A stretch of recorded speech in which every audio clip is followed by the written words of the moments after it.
Fuqia heshtjes si e ndihmon trurin të rikuperohet dhe të përmirësoj kujtesën.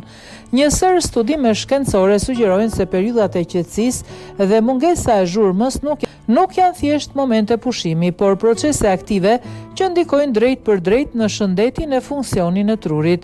Sipas një studimi të kryer nga Qendra Mjekësore Universitetit Duke në Shtetet e Bashkuara të Amerikës, i publikuar në revistën shkencore Science, studiuesit zbuluan se minjtë ekspozuar ndaj periudhave të heshtjes zbuluan më shumë qelizat të reja në hipokampusit, pjesa e trurit që lidhet me kujtesën dhe të nxënit. Ky proces njihet si neurogjeneza, megjithse ky efekt është vërejtur tek kafshët dhe nuk mund të transferohet plotësisht tek njerëzit. Studiuesit theksojnë se heshtja krijon kushte biologjike të favorshme për rigjenerim dhe riorganizimin e trurit.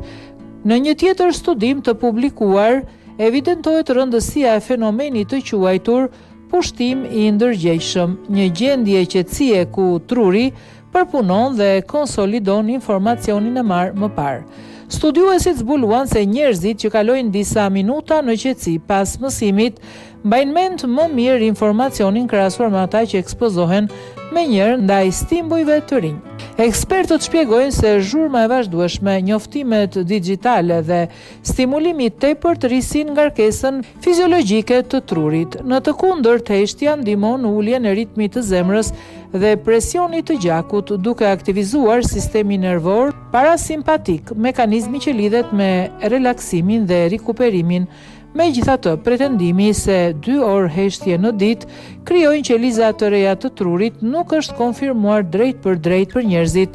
Shkenca mbështet përfitimet e qetësisë, por jo një formulë të sakohore universale.